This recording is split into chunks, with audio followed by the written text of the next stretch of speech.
My name is Alex Almazan over at Almazan Law, but for today's purposes, I am a resident along with my family in the city of Pinecrest. And as a friend, as somebody I admire and have mad respect for, and as somebody who is my vice mayor in my city of Pinecrest, I couldn't be happier that you gave me some time today for the better good of what we're trying to do is just to educate people in the city of Pinecrest. So let me start by introducing Miss Vice Mayor Anna Hochkammer, and thank you, Vice Mayor, for being here today.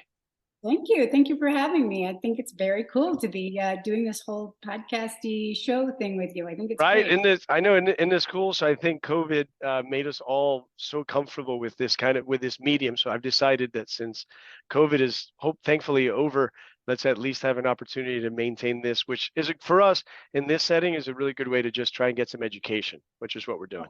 And it's also interesting to learn about people's hobbies, right? You find out really fascinating stuff about people. Totally. Well, I'll start by saying that clearly you might be either a math whiz or really, really good at organization because every one of those paintings behind you is perfectly aligned.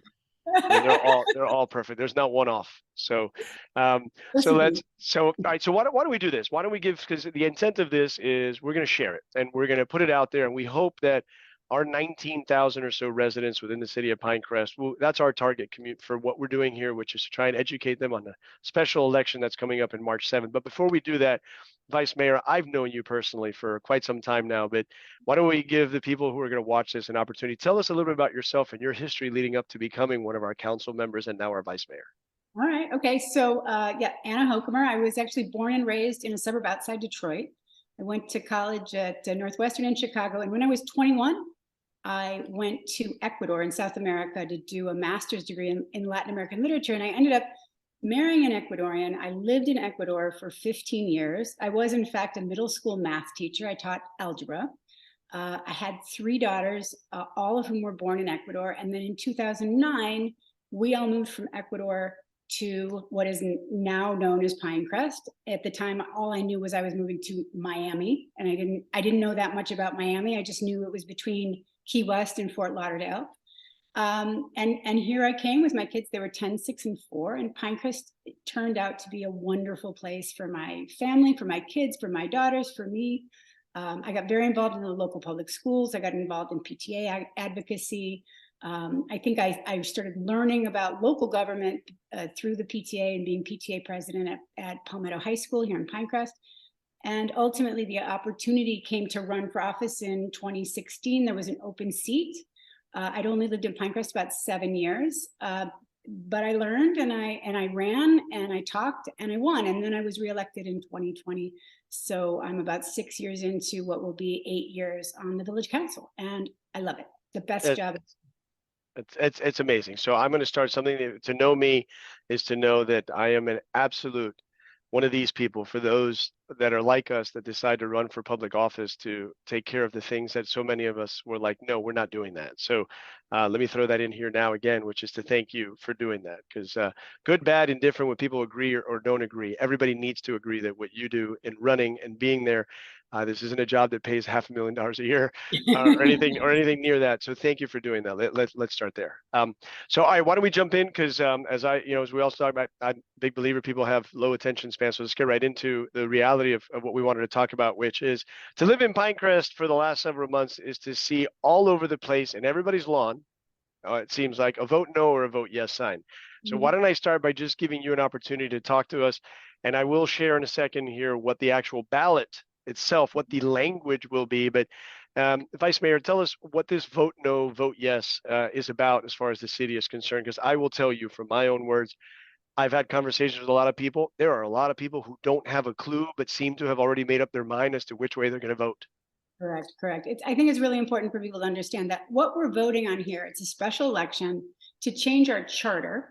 And the charter is like the city's constitution. So this is no little thing. This isn't just kind of a straw poll or somebody kind of taking the temperature or even kind of a one-off. What do you think about this idea or that idea? Vote yes or no.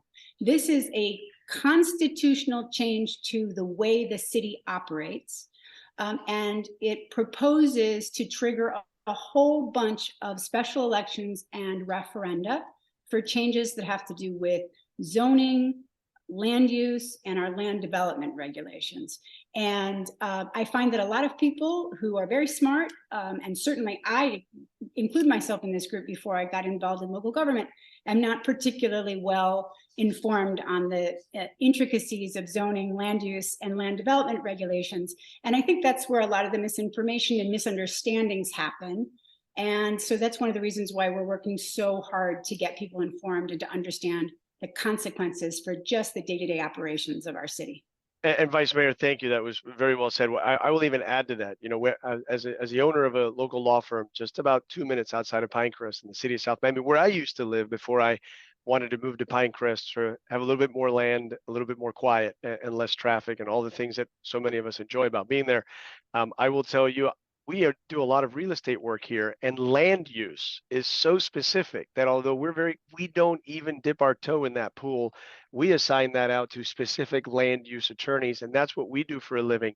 So I can appreciate as a professional that we don't do that when we can, what it must be like for a layperson who's just educated like yourself to become a council person or a councilwoman or a councilman at this occasion to take that upon yourself. And in fact, from the city's own website, it's very clear in their indications that this is actually one of your duties as a council man or a councilwoman in Pinecrest, right? Which is to get into the technicalities of the very things that right now seem to be thrown onto our voters. So talk to us a little bit about that, right? Because in those years that you've been there, you've been in the weeds on issues. And why don't you talk about that, and then we'll get into a couple of specifics and we'll show people what the actual ballot language is going to look like. Yeah, sure. So yeah, I think it's one of the things that a lot of people don't understand about serving, at least here in Florida, under Florida law, under serving on a local city council, is that we are charged with understanding the very, very arcane, intricate, and detailed ins and outs of zoning, of land use, and of the legalities around development, around real estate law, about city planning, about comprehensive use, and about complying with all sorts of state statutes and requirements for a municipality that nobody ever thinks about until you find yourself in this place. And I remember when I was first elected in 2016, I mean, I had attended every single council meeting for the previous 2 years. I had attended every budget workshop. I had attended every single official meeting the city had. And I still, when I got that first packet with some really, really gnarly zoning stuff in it, Right. I had to spend hours going through it. I had special meetings with the village manager to understand. I would have special meetings with the city attorney to understand. And then the realization hit me, wait a minute, I'm now functioning in a quasi-judicial hearing sometimes on this stuff, which means basically I'm functioning as a judge. And there are all sorts of restrictions about what I can say and who I can talk to and what I have to reveal on the record about the conversations I have about this stuff and the sorts of evidence that I am allowed to consider during these processes. And I think I had a moment of, oh man, like this isn't just, sitting around and kind of talking about, common sense. This is about fulfilling my legal obligations, not just to represent my constituents, represent my friends and neighbors, but to do it in a legal and correct and precise way. And yeah, it took me a while to get really comfortable with it, but I think most of us on council were committed enough to the job that we ran for and the job that we said that we would do to take the time to learn. And I look forward to the day when I am no longer on council and someone else will be spending hours dealing with this stuff and thinking it through and trying to work out good solutions for it, because it's really a huge commitment. If you're taking it seriously and you're doing it the way it's supposed to be done, it's a huge time commitment every single time. Well, I know that firsthand from having to been just a couple, not much more than that, of what those council meetings are, and having an opportunity to represent clients in front of other commissions in other cities. So I did do a share screen here real quick because I do want to try and keep our time show. So I'm going to take this as an opportunity, not you, Vice Mayor. This is now I'm going to pump up Pinecrest. Our city, which I'm sure you had some involvement with this, and so did the rest of the commission, all the wonderful people who work there who I don't know their names. This is directly from our City of Pinecrest's website. We are, as a city, providing the populace with an opportunity. So thank you and all the others you're getting the information out there. It is up to the voters to then consume it and go and get it and not vote with ignorance. Okay. I will say the things that perhaps maybe you can't. We need to get out there as voters, and we need to educate ourselves on stuff. And in fact, I will say something, on this topic. I used to be a believer that if you don't know, if you don't know, you're better off not voting, when in the reality, there are certain times, and this might be one of them, where if you aren't fully aware of the impact of it, then no is probably the better vote.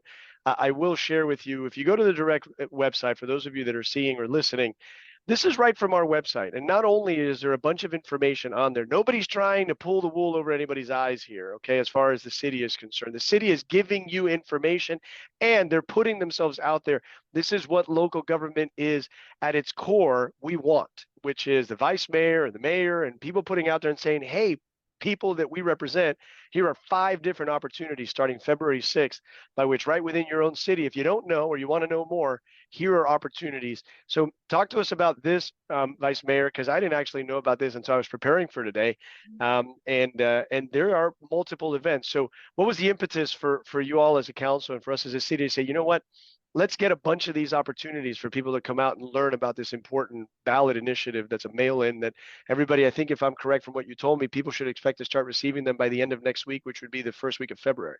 Yeah. So number one, I think we all believe very, very strongly in, sorry about that, in educating people and in engaging people and giving people opportunities to be good, responsible citizens. And we've generally been really good voters in Pinecrest. You know, in a November presidential election, we will vote in Pinecrest at like 85%. I mean, it's unheard of for a community to vote at that level. I think nationwide in presidential elections, if you can get 40% of people to vote, it's considered, a barn burner of an election. Right. We're great voters. But when you got a special election that's starting to happen in February about something that people don't really understand, we believe that it is the onus and responsibility of the government to give people good, solid, factual information. And so that's why we put together these town halls. The village manager and the village attorney, both of whom are charter officials, they are required by law to give only the truth. They're not allowed to advocate for a yes or no position. They're only allowed to inform about factually the content, and they are bound also under Florida law not to use the city's resources to promote yes or no votes, but only to inform. So I think people who are saying, listen, I want to cut through the mess and I just want to get just the facts, ma'am, these are the events for them, and they'll be close by. And then on top of that, for those of us who can't make one of these 5 in-person town halls in order to learn, at least one of them will be taped and you'll be able to watch it and live stream it and stream it later, so that you can get the information in the middle of the night while you're in your pajamas. So that's such a great segue, right? Because at night is the time when most of us have a little downtime, whether it's with a drink in hand or a tea or just a glass of water. At my house, it's usually a glass of wine and watching really bad television that my wife forces me to put on the TV. So here I will tell you that here's the 5 dates. You can get this information, all of you that are listening, on there. Let's jump in again in the interest of time. I went ahead and didn't cut and paste. So if I can guarantee everybody that's watching this is not incorrect. This is also directly from the city's website. They're giving you the information on here. So I'm going to give it a quick read. The charter amendment would require 60% voter approval for text amendments to the zoning code or land development regulations.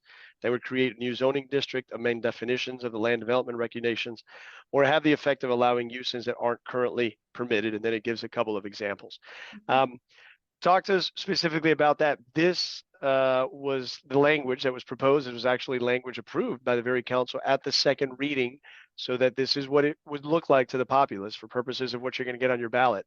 Can you talk to us a little bit about what this particular amendment is and what it's trying to do in changing, as you said, our local constitution? Right. So this is the ballot language. This is actually what will be on the ballot in English and in Spanish for people who need it in Spanish. And the vote is either yes or no. Those are your only 2 options. I think the first thing that we should focus on is that it requires 60% voter approval. And so it's really important for people to understand this isn't a normal democratic vote that it proposes. It proposes what's known as a supermajority, which means that if you have something on the table and 59% of the people say yes, it loses. Those 41% of the people win. And that's really unusual in normal, good old American democratic functioning. We don't do anything else really in Pinecrest with a 60% voter approval threshold in order to win. The other thing it does is ultimately it triggers a ton of items that would be referendum measures. And the kicker is because the language in this proposed charter amendment would trigger a referendum anytime we change a definition in our land development regulations. And frankly, we change definitions, introduce definitions, remove definitions, tweak definitions in our land development regulations all the time. Not so much to do like the big kind of zoning stuff that people really think about, right? Like you're redeveloping, you know, a property on US 1 or something like that. You know, those are the big gnarly projects that people imagine that this would trigger a referendum on. But it triggers a referendum on things like changing the definitions of family so that you can control whether or not there are sober homes in the neighborhood. Or the example that I used on the first time I met you, Alex, was, you know, your daughters wanted to put little free libraries in our codes, so they could exist. That's introducing a new use in our land development regulations, which would trigger a village-wide referendum. Or the way we define contaminants in the effluent that goes into our stormwater in order to comply with the Florida Department of Environmental Management. So all of these things are things that we have throughout our almost 27 years of existence as a city, just done as a matter of normal business, because we're the people who said, yeah, we want to sit around and think about how we define, you know, the runoff in our stormwater system. You know, give me more of that. I'll take my turn. This would require every single person who's a registered voter in Pinecrest over and over and over again to hypothetically do that research for themselves and have a strong yes/no opinion about all kinds of pretty normal, bureaucratic, functional things the city does. Yeah, and I will tell you two differences from 27 years ago when this probably began and became an incorporated city to now is the advent of social media, which I'll sing to the high heavens is all negative, and the polarization of national politics, which in some ways I think squeezes its way down, unfortunately, in the local government where it really doesn't belong. And we don't vote based on Democrats and Republicans for purposes of our local governor. You're not allowed to mention it for the mayor, and those are for specific reasons. Is because who cares? At the end of the day, we're all going to want the same things. And the reason why I want people to always understand why the vice mayor and the council people that bless us with giving us their immense amount of time to do this is so important is that impacts your life so much more than voting for president. It just does. It's your park, it's your freebie, it's your the little restaurant that I have my smoothie at the wonderful new gym that you all put together. It's the Wayside Market continuing to live the same way that for a long time. It's all these different options that we do, and I think that's a good segue into the reality that some of those things are affected because my understanding, please correct me if I'm wrong, is it comes from the city itself, from the funding when we have to then turn around and fund these special elections. And you probably, if you can share, we may have some really exorbitant costs already just on this one. I will take directly from the city's website, $63,000 to $75,000. And I will tell you, in that poison of social media that I've stick my head in and sometimes eat some of the poison and end up in some unfortunate fights with some people that on this particular issue that I've tried to refrain from. You hear, well, that's not true. It's not going to cost us $63,000 to $75,000. That's a made up number. And you hear people saying that's not true. And I think we're over that on this one in particular. Maybe you can shed some light on that and where that money comes from, because I think that affects some of our resources and benefits. Yeah, I mean, 63 to 75, frankly, is a conservative estimate because it doesn't include the legal fees. I mean, just putting together. Wait a minute. Is this the part of this thing where we start bashing lawyers? Not at all. I've got to put the kibosh on that. No, go ahead. Yes, lawyers cost money. I am the daughter of a lawyer. I am the sister of a lawyer. Just want to make sure you weren't headed down that path, Vice Mayor. I want to, but they do great yes. things for us. They keep us, if they're doing their job, they keep us out of trouble. And that's one of the reasons why we do what we do, and we do it so carefully.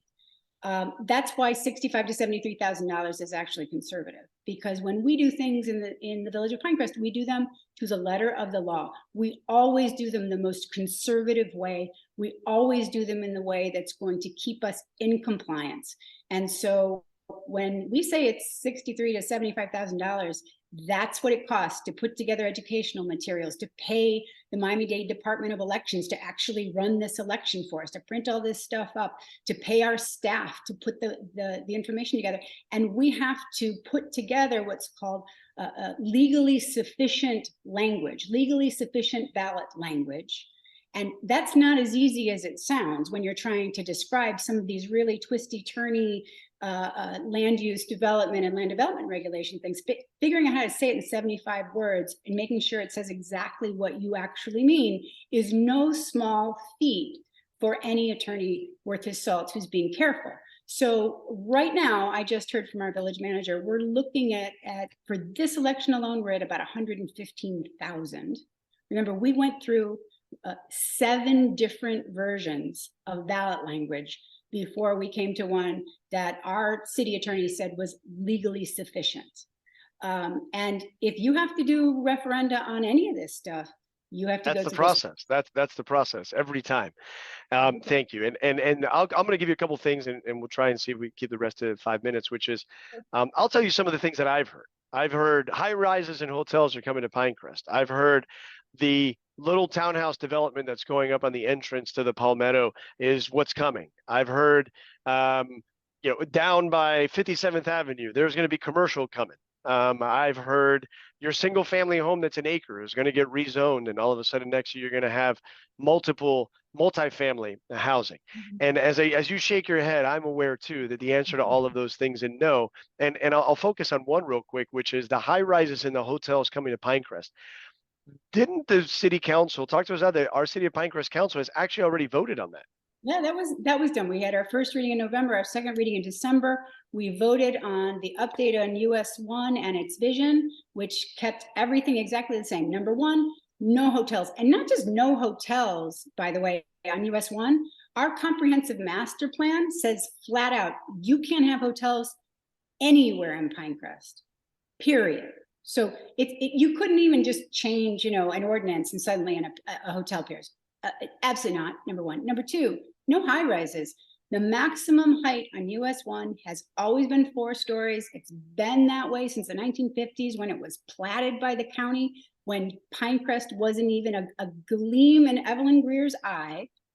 And it's still 4 stories max.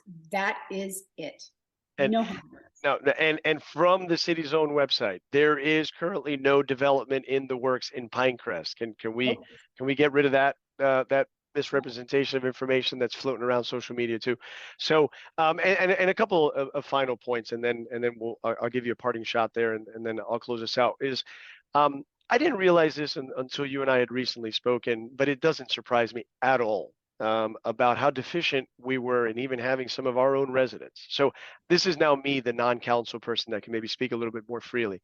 I can't stand people who bitch, moan, and complain and then don't actually do anything. They don't go to the council meetings. They don't they don't educate themselves. They don't go to the 5 meetings that the city has put together. They don't, and then they just bitch, they complain on that very couch in their pajamas instead of educating themselves on social media or to others. And then they do it ignorantly and they do it incorrectly. It happens all the time, not just in Pinecrest, happens everywhere. But when the time came for people to run for open seats recently, we had a deficiency, did we not? And we even had an open seat. And I think that's part of what I think people need to understand is we had a lot of people who were complaining, a lot of people who don't know, and a lot of people who, oh, no, yes, and the council can't do this and the council that. But, well, let's have people get up and vote and run. Exactly. Listen, I was surprised, frankly, to see that in the last election, which was just this past November, we're not talking, years ago, we're talking a couple months ago, we had a wonderful incumbent, Councilmember Abbott, was up for re-election, and she was unopposed. Not a single person in her district must have thought she wasn't doing a fantastic job because she was unopposed. Which could be, by the way, which could be it. Could be the answer. She is doing a fantastic job. But if somebody in her district, really thought that we needed to change our city constitution because this thing was, so bad the way it was, not one of them ran against her. And then we had the open seat, the at-large seat 4. And anyone in the village could have run for it. So that wasn't even a matter of, well, I live in the wrong part of town, I can't do it. A great guy. We have a brand new Councilmember Fairman, who's been very involved in the community for years. And I was thrilled when I saw that he filed to run for the office, but he ran unopposed. So ultimately, there was no exchange of ideas. There was no, Well, you know what, they're happening they're happening on social media in a vacuum, and exactly. in There's coffee no, shops in the city in a vacuum. And I didn't, and I that's understand. infuriating. I gotta say, as somebody who really, really, really is like a true-blooded lover of, American democracy and the democratic system, and the idea that the people are the ones that are sort of creating their own fate. When you have a community and you have a certain segment of the community saying, I'm really concerned about this thing, and no one from that group runs, you really got to question exactly what kind of leadership they might imagine for themselves and others. I think that if you complain about something, you step up and do the work to make it better. That's why I ran for office. I know that's why a whole bunch of people on council ran for office, because we believe that if you want to have an opinion, you got to do the work. And so we encourage everyone to have an opinion and do the work. And that means going forward, and I say this as somebody who's about to term out. I will be termed out in 2024. I will have done 8 years of this. I hope that people step up to volunteer, to do the kind of work that I've been doing for the past 6 years. I hope that the ones who do take it as seriously as I have, and take it as seriously as the people that I've served with have. Because listen, this is my house, these are my kids, this is my money, these are my taxes, these are my police, this is my safety and security. This is the place where I am going to grow old. And I want good, smart, dedicated people who are friends and neighbors who I'm going to run into at CVS and see in the checkout at Publix, and stumble into at the farmer's market, who I can call and talk to and share my concerns with, to be the people making these decisions, not anybody else. I want this community to make its own determination of how it's going to go forward. And for that to happen, we need to have good people running for office. Well, as somebody who can now, with what I'm about to say, not be accused of supporting the vice mayor's run in 2024, because she just told you I'm termed out. That was as good a parting shot and closing for you as you could probably do, because I've had a long time respect for you personally. On top of that, for anyone who takes on this role and does that, and does it in the way in which you've done it, which is open. You ask people to come talk to you. You're never shy away from a conversation with someone. And that's what we're supposed to have is, and I joked around with you before, which is the reality that you and I, in our more national policy and foreign policy outside of local government, should probably be wearing each other's shirts, from the standpoint of how we maybe believe in a bigger, but boy, at a local level, you are spot on most of the time. And that's what I want people to understand is, when you're dealing with your community, as opposed to whether or not you believe we should be funding Ukraine, those are two totally different mindsets. And when you're local, it's your kids, it's my kids, it's Palmetto, it's Pinecrest Elementary, it's the local shop, it's the Wayside Market, it's you said, as the local police that I wave to whenever I'm running, more walking as I'm getting older. In our community and the people we follow, it's the water project, that as we all get, I'm unwell, so thank you. I can't wait. So it's all, yeah, it's all of those things, Vice Mayor. And I want to give you an opportunity in closing to add anything to what you just said, and specific to this. And I think I'm really happy we went over the 15 minutes, but I'm happy we did, because I think we accomplished two things. And you're going to give this last parting shot. Number one is the importance of our local government, the importance of respecting those that run for the office. And if you don't like them, you don't think they're doing a good job, put your money where your mouth is and go run yourself, or support somebody to run either against them or for that open seat that was unopposed to our new council member. And number two is, I want to give you an opportunity to go ahead and speak specific as to this upcoming election, and see if you have any final words on that. And then I'll thank you for being here. Sure. Listen, I have an opinion about most everything, and I have an opinion about this as well. I am very, very strongly encouraging people to vote no. I live 2 blocks from US 1. I live at Kendall and Ludlam. I care about what happens along that commercial corridor. And this charter amendment is not going to protect us. This charter amendment is going to make it difficult for future councils to protect me, to protect my single family home.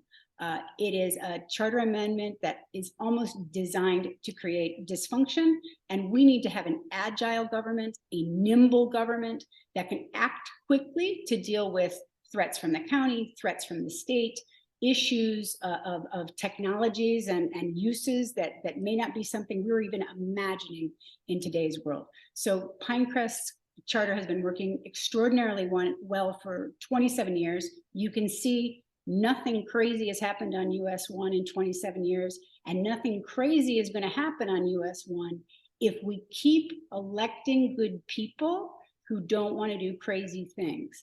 This charter amendment makes it harder to provide good government. The only way to guarantee good government is to elect good people to office. So that's my pitch for vote no. And the other thing I'm going to say is that the council, I know, is willing to talk to anyone, anytime, about anything. We will stand and stare at your potholes. We will look at your trees that need to be trimmed. We will stare at the horrible thing FPL did in your backyard. We're easy to contact. Reach out, talk to us. We will be there. That's what makes local government and this village government a government we can be proud of.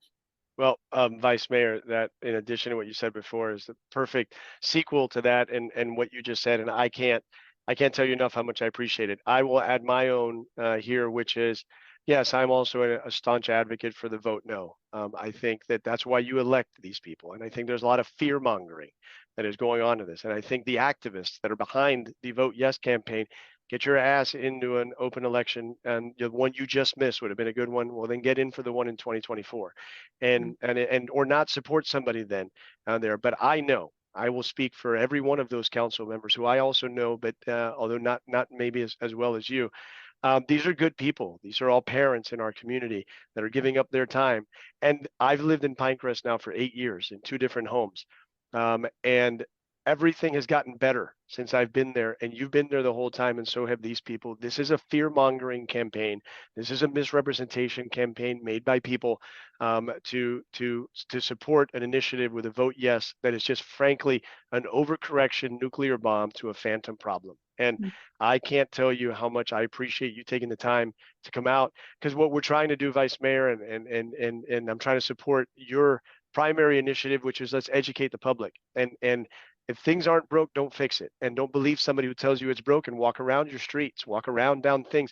Things are the same. And if you've lived here a long time, you of all people should know that things have only gotten better without these problems that we're talking about. And then I'll also add this last part, which is that local government is the one that's why we elect people. It's to do the job that we're unwilling to do and do it for our benefit. So thank you. I'm educated due to you, due to the Pinecrest website. I probably won't go to any of those 5 meetings because I'm already have 2 vote no signs on both corners of my street. But I will say that whether you currently believe one way or the other, or you're undecided, take advantage of these 5 meetings and what the Vice Mayor said. So Vice Mayor, I'm happy to call you a friend, but I'm happier today to consider you my Vice Mayor in my city. And thank you for all you do for my family and for all the other ones there. It's really cool. Appreciate it. It's an honor. It's an honor to serve the community as Vice Mayor. It's an honor to be called your friend. I appreciate the time, and I really appreciate the support. This is not a partisan issue. This is simply a good government issue. And I know that whatever somebody's political stripes, ultimately what they want for their own community is good government. Totally agree. Totally agree. And you're the best. So I really appreciate it. Thank you so much. And folks, vote. Okay. But if you're going to vote, I say vote no, but at least vote.